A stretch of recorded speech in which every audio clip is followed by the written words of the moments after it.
You're not going to believe what I'm about to say, but the truth is sitting right there in front of us, and it's been hiding for over 200 years.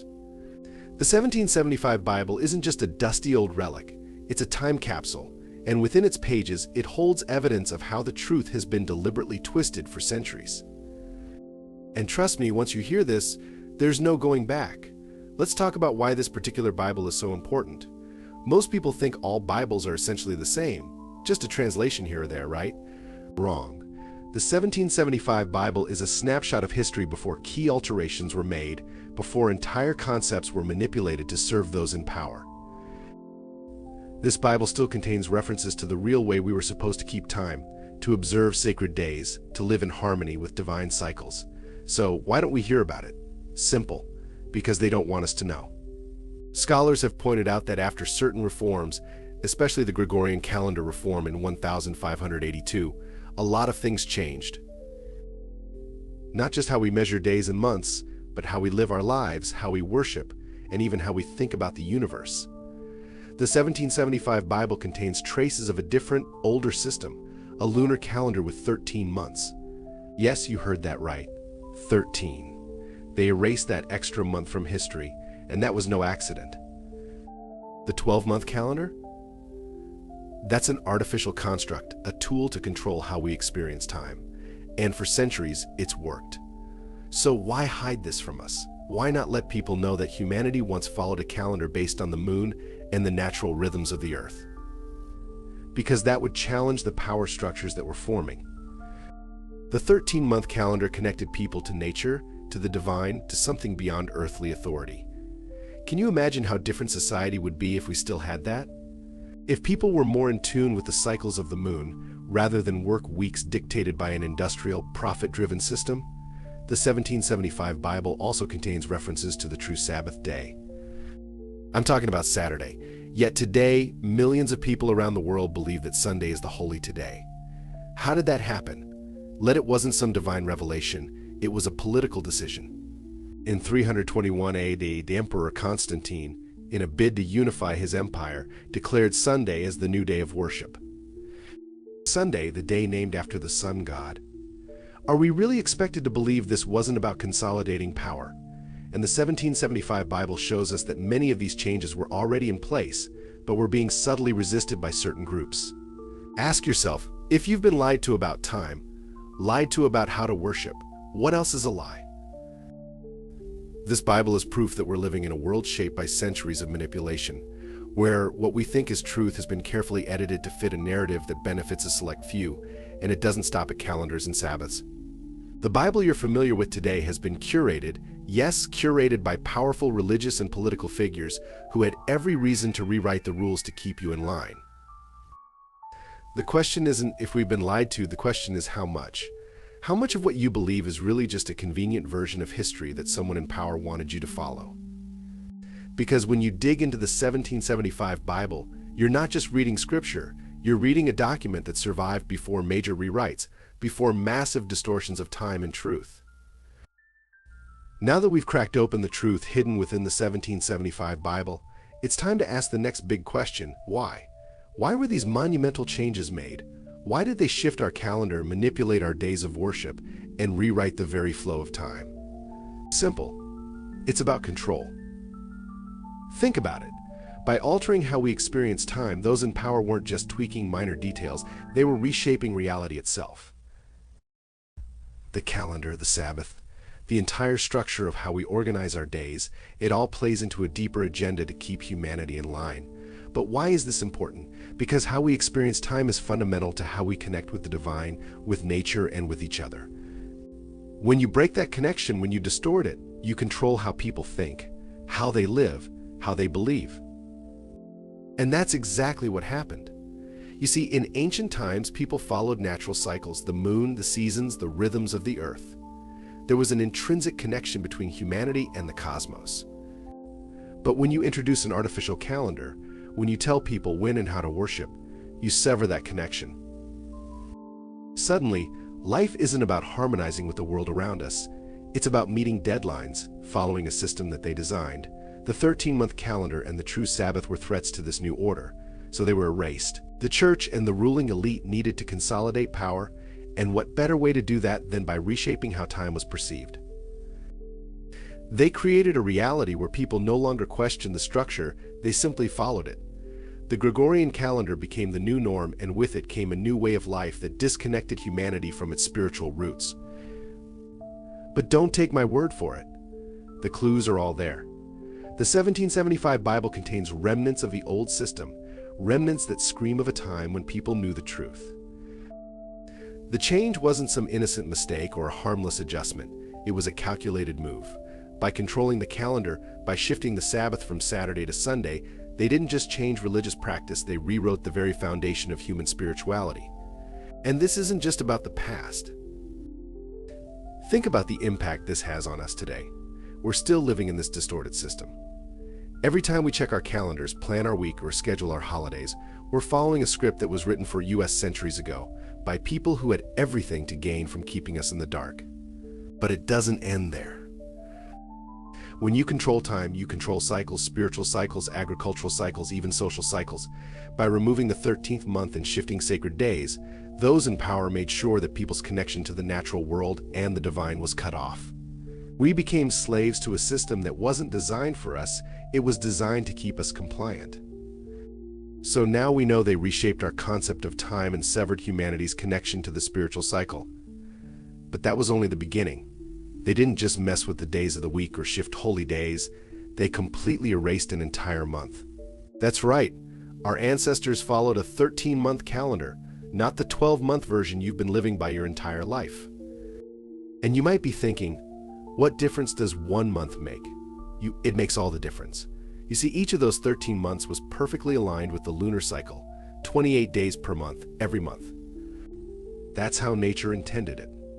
The moon governs the tides, agriculture, and even the rhythms of our bodies. But by removing that extra month, they disconnected us from this natural order. The calendar you're following today, it's artificial, a man-made construct designed to control how we live and even how we think. And this wasn't some accidental oversight, it was a deliberate move.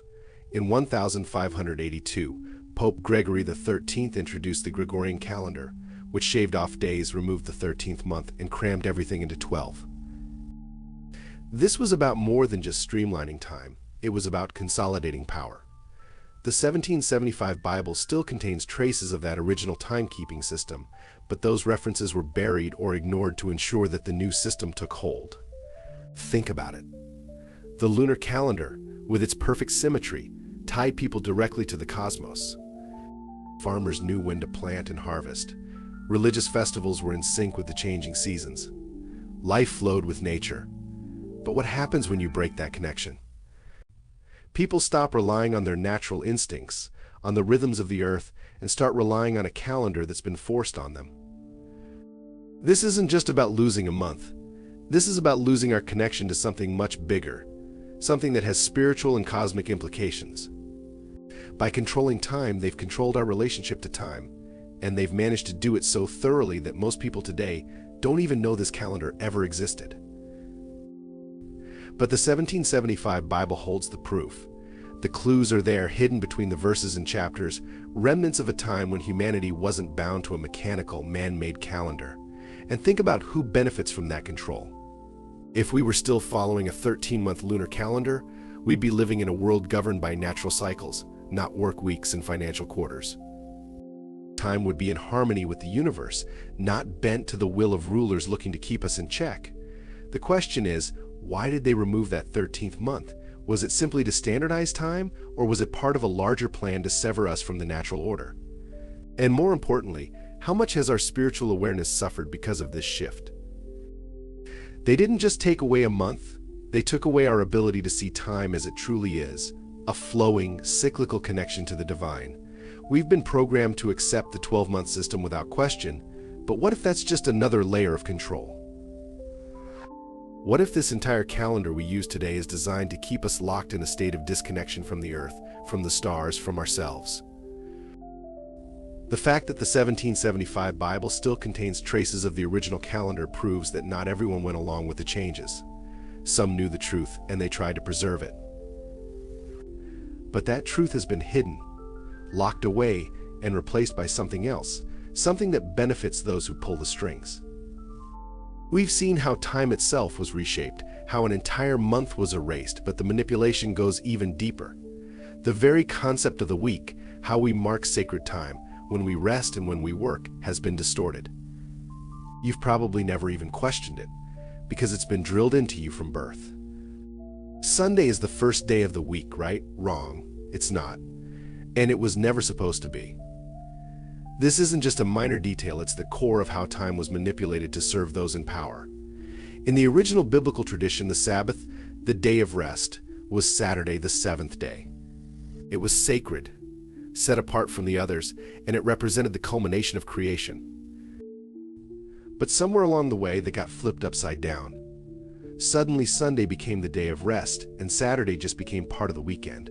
So what happened? Why did this fundamental truth get altered? The answer lies in one man, Emperor Constantine. Back in 321 AD, Constantine made one of the most pivotal decisions in religious history. In his effort to unite the Roman Empire, he shifted the Sabbath from Saturday to Sunday. Why? Because Sunday was the day of the sun god, Sol Invictus. Constantine was a political genius, and he knew that aligning the rising Christian religion with Roman pagan traditions would help solidify his control. And it worked. The shift from Saturday to Sunday was less about spirituality and more about consolidating power. Here's where it gets really interesting. The 1775 Bible still holds traces of the original Sabbath, before Constantine's manipulation became cemented in Christian tradition. This was a major turning point, not just in the calendar, but in the way millions of people understood their relationship with the divine. The real Sabbath was erased from common practice, and with it, people lost their connection to the natural spiritual order of time. Now think about the implications of this. Every week, billions of people around the world are unknowingly following a tradition that has been altered for political convenience. What we think of as the holy day, Sunday, wasn't chosen because of divine instruction. It was chosen because it served the agenda of an empire. And yet, here we are, still living by that system, still following a cycle that was crafted for control, not for spiritual alignment. The decision to move the Sabbath wasn't just about which day people should rest. It fundamentally altered the rhythm of how time was supposed to be experienced. By moving the holy day to the first day of the week, they broke the flow. The true Sabbath was meant to be a sacred end, a culmination, a time to reflect on creation and rest in the presence of the divine. But now it's been twisted into a new beginning, distorting its original purpose. And the effects of that distortion. Look around, people are disconnected from the spiritual rhythms of time. They're living by a system that doesn't align with their natural spiritual needs. The 1775 Bible is like a time capsule, a reminder that there was once a different way. A way that was more in tune with the cosmic order. So why hasn't this been corrected? Why are billions of people still worshiping on Sunday, believing it's the true day of rest, when it's not? The answer is simple: power. If people began to question the calendar, if they started to challenge the authority of a tradition that has been in place for centuries, it would shake the foundations of religious and political institutions around the world. We've already seen how time has been manipulated, from the weekly Sabbath to the missing 13th month. But they didn't stop there. They went after the very beginning of the year, the first month itself. What if I told you that January was never supposed to be the start of the year? That's right. For centuries, March was actually considered the first month. It was tied to the natural world, the rebirth of life in spring, and the rhythms of nature. So why did they move it to January, a cold, barren month in the dead of winter? The answer lies in the same pattern we've been seeing: control. The shift from March to January didn't just happen overnight. This manipulation traces back to the Roman Empire and Julius Caesar's introduction of the Julian calendar in 45 BC. But it wasn't fully locked in place until Pope Gregory's reform in the 16th century. And don't think for a second that this change was just about better timekeeping. No, this was about rewriting the structure of time itself to fit a new agenda. March, named after Mars, the god of war, was the beginning of everything, a time when the earth awakens from winter's slumber, a natural starting point for life and new beginnings. It's the logical spiritual time to start the year, so why move it? Why force January to the top of the calendar? It's because March was deeply tied to older traditions that celebrated natural cycles, pagan festivals, and connections to the divine that predated Christianity. By moving the new year to January, they severed that link. January, named after the Roman god Janus, the two-faced god of beginnings and endings, was the perfect symbol for this new order. A god who looks both forward and backward, symbolizing control over both the past and the future. By starting the year in January, the powers that be took control of that narrative. They imposed their structure on the masses, disconnecting us from the ancient rhythms that had guided humanity for millennia. And it wasn't just about practicality. This was about reshaping the spiritual and cultural calendar to fit a new world order. Moving the new year to January allowed the church to align key holidays like Christmas and Easter with the new calendar system, further embedding their control over the cycles of time and the religious experience of the masses. It was a move to solidify the dominance of a new power structure, one that placed religious and political authority above natural and divine cycles. The 1775 Bible still reflects traces of this old order. You can find remnants of the original structure that tie back to a time when people recognized March as the true beginning of the year, a time when life was aligned with the natural world, not the artificial systems of empires and religious institutions. By shifting the new year, they didn't just manipulate the calendar, they manipulated our entire concept of time. They took away the idea that the year begins with the renewal of life in spring and replaced it with a cold, lifeless start in the dead of winter. That's how deep this control goes. It's not just about what day we celebrate, it's about how we experience time, how we mark the cycles of life, and how disconnected we've become from the natural world. For centuries, we've been living according to a time system that's completely out of sync with nature. We're celebrating the new year at a time that makes no sense. We're marking the beginning of things in the middle of winter, when the world is still frozen, when life hasn't even begun to stir. And we don't question it, because it's been this way for so long. The Gregorian calendar, introduced by Pope Gregory XIII in 1582, is the system most of the world follows today. On the surface, it seems like a harmless improvement over the old Julian calendar, but dig deeper and the cracks start to show. The real purpose of this shift wasn't about aligning the calendar with the solar year, it was about aligning the calendar with the solar year, it was about aligning the calendar with a new world order. A system that severed humanity's ties to the natural world, the lunar cycles, and the ancient understanding of time. It was about enforcing a uniform system that placed religious and political authorities at the top of the hierarchy. By adopting this new calendar, the church and the ruling elite effectively rewrote time itself. The lunar calendar, once tied to the rhythms of nature, the cosmos, and ancient spiritual practices, was buried under a new system that divided time into neat little boxes. And while they sold it to the masses as a correction, the real reason was to ensure that everyone was following their time, a time that reinforced their festivals, their holy days, their control. Think about it. By shifting the calendar, they didn't just change dates, they changed the way we experience reality. They introduced this idea of a linear time, where everything moves forward in a straight line, always pushing toward the next deadline, the next year, the next task. But the ancients didn't see time that way. Time was cyclical. It was about seasons, cycles, and renewals. The moon governed the flow of time, and people lived in harmony with those cycles. The Gregorian calendar crushed that, and don't just take my word for it, the clues are all there. The 1775 Bible still holds references to the older time systems, traces of the lunar calendar that existed before Gregory's reform. These remnants serve as a reminder of a time when humanity wasn't bound to a mechanical clock, but lived in sync with the universe. And that's precisely why this version of the Bible, along with earlier traditions, was quietly pushed aside, because it didn't fit with the new agenda. But the Gregorian calendar didn't just erase ancient timekeeping, it also locked us into a system where we became slaves to the clock. Suddenly, time wasn't something we lived with, it was something we had to obey. You punch in, you punch out, and your days are divided into artificial segments that have nothing to do with nature or spirituality. By controlling the calendar, they didn't just control when people celebrated, they controlled how people lived. And that's exactly what they wanted. When you look closely, the Gregorian reform wasn't just about correcting leap years, it was about controlling humanity's relationship with time. The church had immense power during this period, and the calendar reform allowed them to solidify that power. By enforcing a system that aligned religious festivals like Easter and Christmas with the new calendar, they ensured that every aspect of life followed their rules, their structure. One of the most strategic moves in this grand manipulation was Constantine's decision to change the day of rest from Saturday to Sunday. And this wasn't just a small tweak in religious practice, this was a political masterstroke. In 321 AD, Constantine, the first Roman emperor to convert to Christianity, declared Sunday the official day of rest. Now, this might seem like a simple switch from one day to another, but the truth is far more sinister.